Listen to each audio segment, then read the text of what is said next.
Incoming transmission.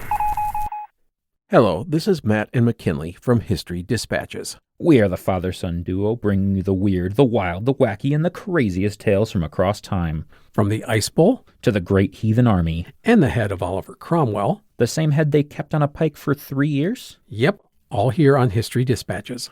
New episodes every weekday. Find out more at historydispatches.com or wherever you get your podcast app.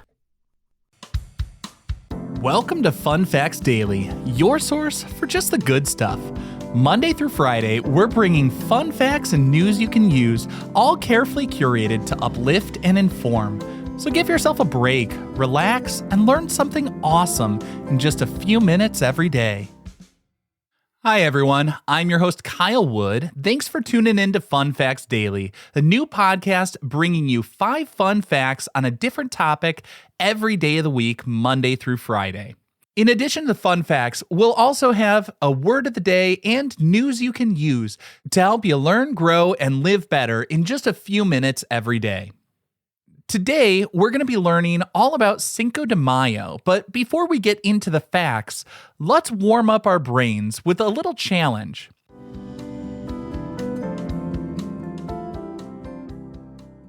Sometimes myths get passed along as fact, and sometimes the truth is hard to believe. Think you can tell fact from fiction? It's not always easy. Consider this. Cinco de Mayo, the 5th of May, is widely celebrated with parties, parades, margaritas, and Mexican food, especially in the United States. It's often seen as Mexico's Independence Day, the major Mexican holiday. But is Cinco de Mayo actually Mexico's Independence Day? Take a moment to think about it. I'll reveal the truth at the end of this episode.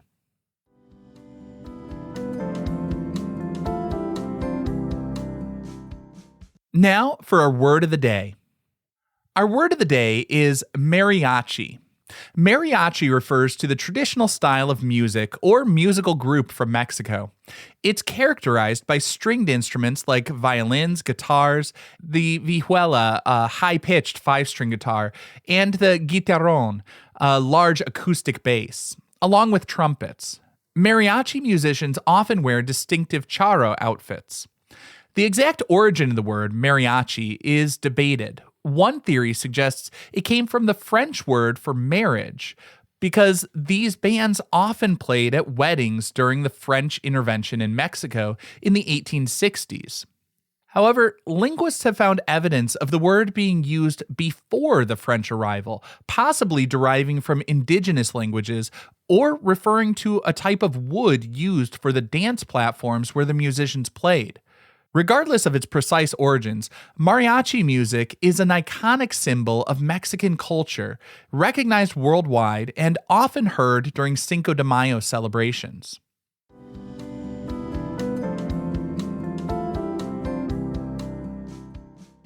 Now it's time for today's High Five, our top 5 fun facts about Cinco de Mayo.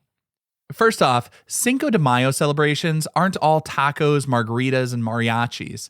As the reach has extended far beyond Mexico, people have found some unexpected ways to mark the occasion.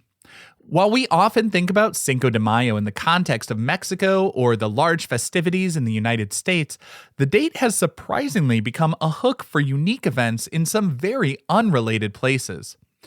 There's no specific traditional clothing or one way people must celebrate the event, but some go way outside the box. Some even go outside a perfectly good airplane.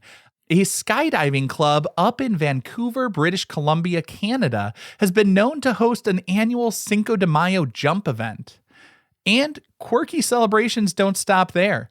How about shredding some imaginary riffs? Reportedly, an annual Cinco de Mayo air guitar festival has taken place in Montego Bay, Jamaica. These examples show how the date itself, likely buoyed by its party reputation popularized in the US, gets borrowed worldwide for events that are far removed from the commemorating of the Battle of Puebla, but embrace the spirit of having a good time around the 5th of May. It's a fascinating glimpse into how holidays can take on a life of their own globally. Number 2, Americans eat tons of avocados for Cinco de Mayo. I mean that literally. Guacamole is practically synonymous with Cinco de Mayo celebrations in the United States, and the numbers prove it. Avocado consumption skyrockets around the holiday. Industry groups like Avocados from Mexico and California Avocado Commission report staggering figures each year. In recent years, it's estimated that Americans consume well over 80 million pounds, sometimes even over 100 million pounds of avocados just in the week leading up to Cinco de Mayo. That's a whole lot of guacamole.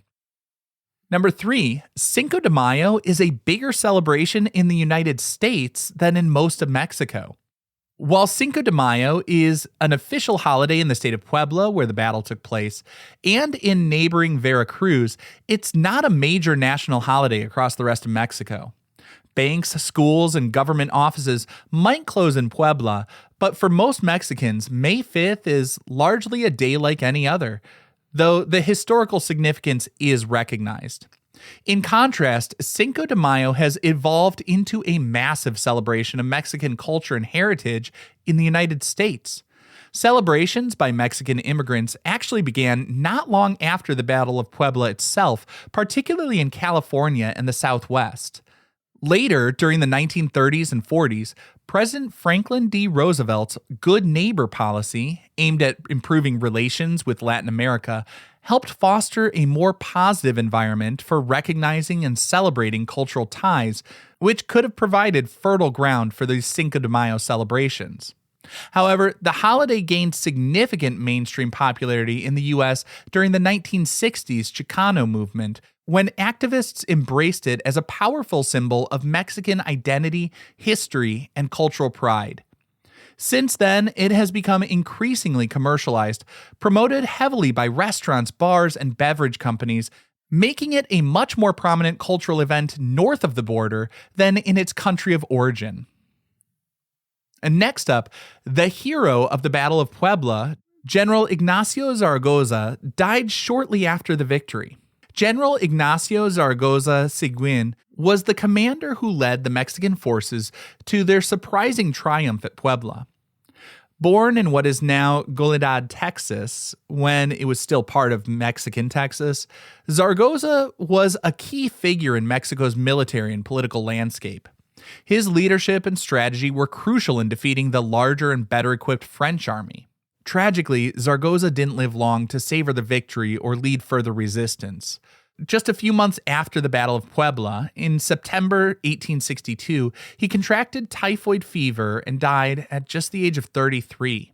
Despite his short life, his victory on Cinco de Mayo secured his place as a national hero in Mexico. The city of Puebla was even officially named Puebla de Zaragoza in his honor. And our fifth and final fun fact for today, mole poblano is considered the official dish of Cinco de Mayo, especially in Puebla. While tacos, guacamole, and margaritas are popular Cinco de Mayo fare, particularly in the U.S., the traditional dish most associated with the holiday, especially in its home state of Puebla, is mole poblano. Mole is a rich, complex sauce made from dozens of ingredients, including chili peppers, spices, nuts, seeds, and sometimes chocolate. Legend has it that the mole poblano was created in Puebla centuries ago, possibly by nuns combining indigenous and European ingredients. Its deep, savory, and slightly sweet flavor is a hallmark of Pueblan cuisine. Serving mole poblano, often over turkey or chicken, is a customary way to celebrate important occasions in the region, making it a fitting tribute to the historic victory achieved there on May 5th.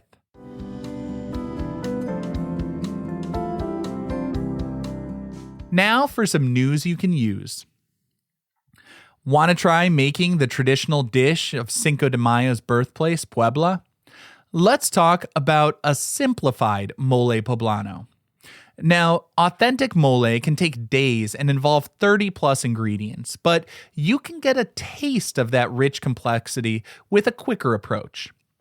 This isn't Grandma's recipe, but it's a delicious start. First, you'll need a base. Many stores sell mole paste or powder. Using this is the biggest time saver.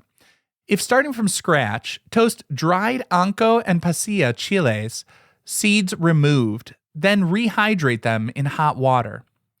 Blend the softened chiles, charred tomatoes, onion, garlic, a bit of Mexican chocolate, chicken broth, and spices like cumin, cloves, and cinnamon. Add nuts or seeds like almonds or sesame seeds for richness, and maybe a plantain or piece of bread for thickening. Simmer everything together until the flavors meld, usually at least 30 to 45 minutes. You're aiming for a deep, dark, complex sauce. Adjust spices, sweetness, a little sugar or raisin can help, and thickness, more broth if needed, as you go. When it's ready, serve it over chicken or turkey. It's still a bit of work, but this shortcut method lets you experience the unique deep flavors of mole poblano without dedicating your entire weekend to it. Now, before we wrap up this episode, let's revisit the brain teaser from the beginning. Do you think Cinco de Mayo is Mexico's Independence Day? If you thought that was a fact, you're not alone. It's a very common misconception, but it is false. Cinco de Mayo is not Mexico's Independence Day. That hugely important national holiday is celebrated on September 16th, commemorating the Grito de Dolores, or Cry of Dolores, a call to arms against Spanish rule issued by Miguel Hidalgo y Castilla in 1810.